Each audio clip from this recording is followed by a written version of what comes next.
좋은 아침입니다. 우리 찬양하시면서 아침 제풀 함께 드리시도록 하겠습니다.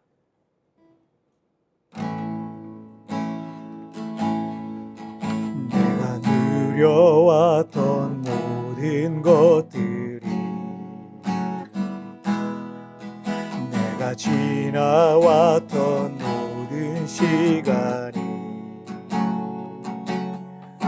내가 걸어왔던 모든 순간이 당연한 것 아니라 은혜였소. 아침 해가 뜨고 저녁에 노을 봄의 꽃향기와 가을의 열매 변하는 계절의 모든 순간이 당연한 것 아니라 은혜였소. 모든 것이 은혜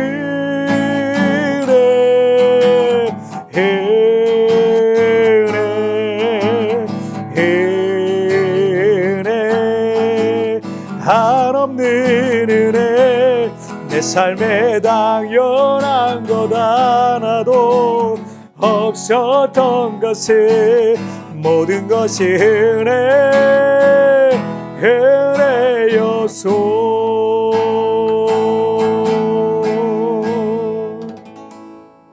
아멘. 자, 우리 같이 기도하시겠습니다. 하나님 아버지 감사합니다. 오늘도 우리를 이렇게 예배 자리에 불러주셔서 오늘도 하나님 앞에 채플로 오늘 하루를 시작합니다. 말씀하신 하나님, 은혜를 내려주신 하나님, 매일매일 하나님의 말씀에 내 마음을 비춰보고 하나님 앞에 바로 서길 소원하오니 오늘 이 시간에도 주께서 성령 하나님께서 친히 나의 교사가 되어 주옵소서. 감사하며 예수님의 이름으로 기도하옵나이다. 아멘. 오늘 우리에게 주신 하나님 말씀은 예레미야 39장 1절부터 10절까지의 말씀 제가 봉독해 올리도록 하겠습니다. 유다의 시드기야 왕의 제9년 10째 달에 바벨론의 느부갓네살 왕과 그의 모든 군대가 와서 예루살렘을 에워싸고 치더니 시드기야의 제11년 넷째 달 9째 날에 성이 함락되니라.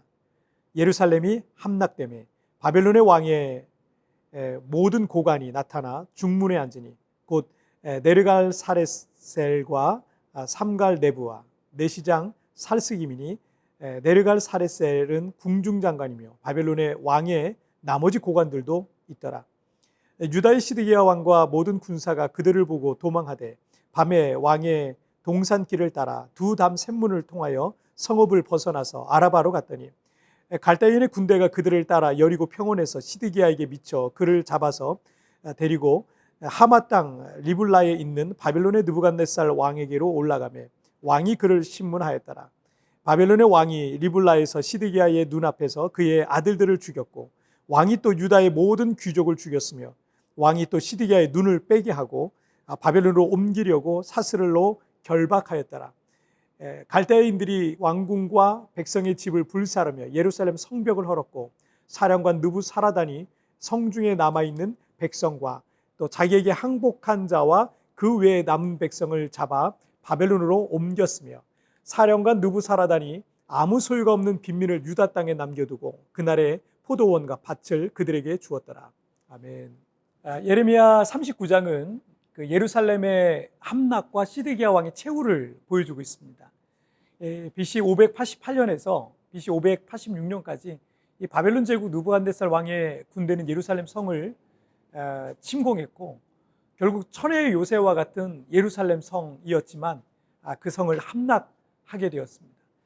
4절을 한번 보시면 유다의 시드기야 왕과 모든 군사가 그들을 보고 도망하되 밤에 동산길을 따라 두 담 샘문을 통하여 성읍을 벗어나서 아라바로 갔더니 이 점령군인 바벨론 군대가 예루살렘 성 안으로 밀려 들어오는 것을 본 이 시드기야 왕과 신하들과 또 우리 그 군사들이 작은 샘문을 통해서 예루살렘 성을 빠져나와서 남쪽의 그 아라바 광야 쪽으로 도피하고 있었습니다.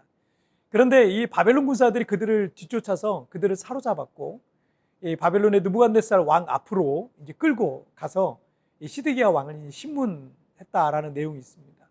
자, 6절을 한번 보시면 바벨론의 왕이 림나에서 시드기야의 두 눈앞에서 그의 아들들을 죽였고 왕이 또 유다의 모든 귀족을 죽였으며, 바벨론 제국의 느부갓네살 왕은 매우 잔인하고 아주 야만적인 방법으로 자신을 반역한 시드기야 왕을 징벌했습니다.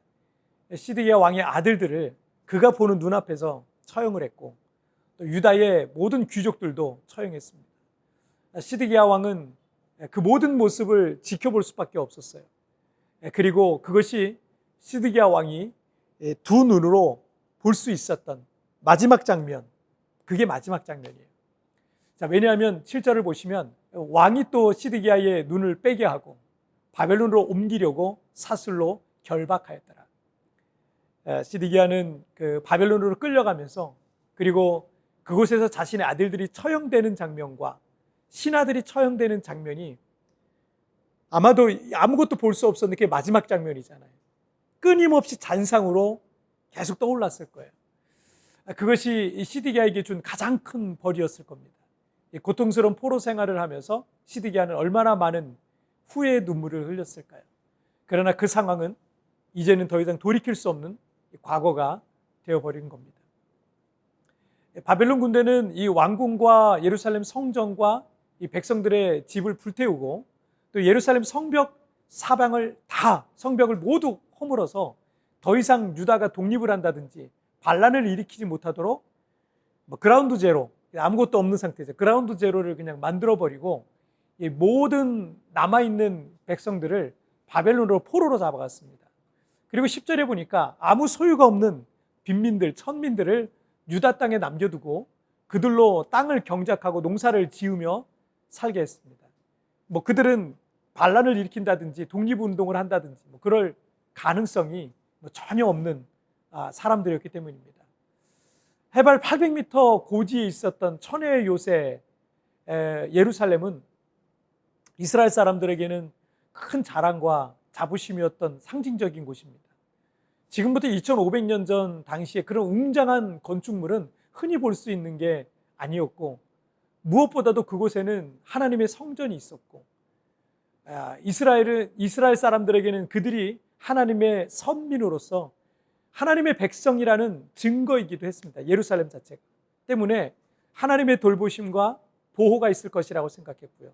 그리고 영영토록 예루살렘 성과 하나님의 성전이 무너질 일은 없을 것이라 굳게 믿고 있었던 곳입니다. 우리 인간이 착각하고 있는 게 있습니다. 내 이름으로 등록된 모든 것이 내 소유다라고 생각하는 거예요. 물론 1차적으로는 내가 그 주인일 수 있습니다. 하지만 내가 진짜 주인일까요? 누가복음 12장에 보면 어리석은 부자의 비유를 예수님께서 말씀하셨는데 그 비유에 보면 부자는 재물이 너무 많아서 쌓아둘 곳이 없어서 걱정이었어요.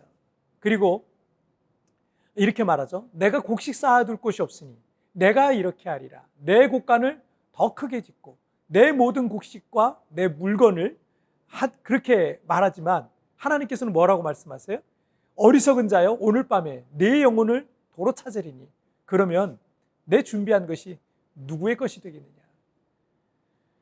내가 죽으면 소유권은 다른 사람에게로 이전이 됩니다.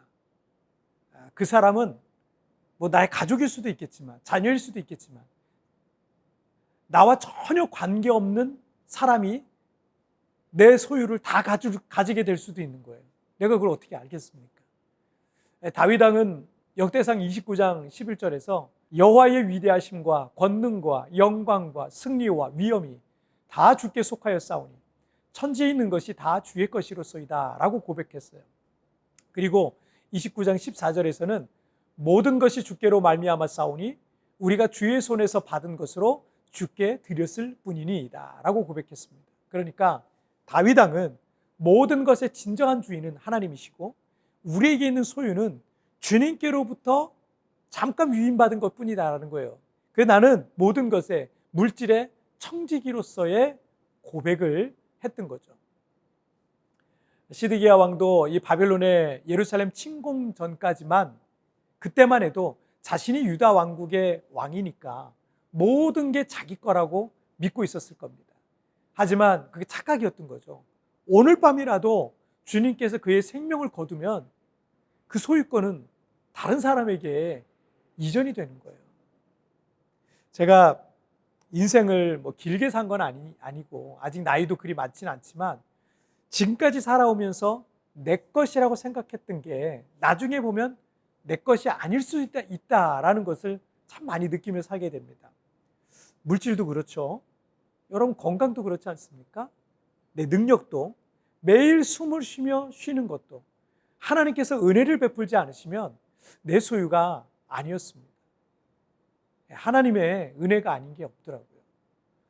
시드기야의 눈물과 후회가 우리의 인생에는 없기를 바랍니다. 자, 우리 같이 기도하실까요?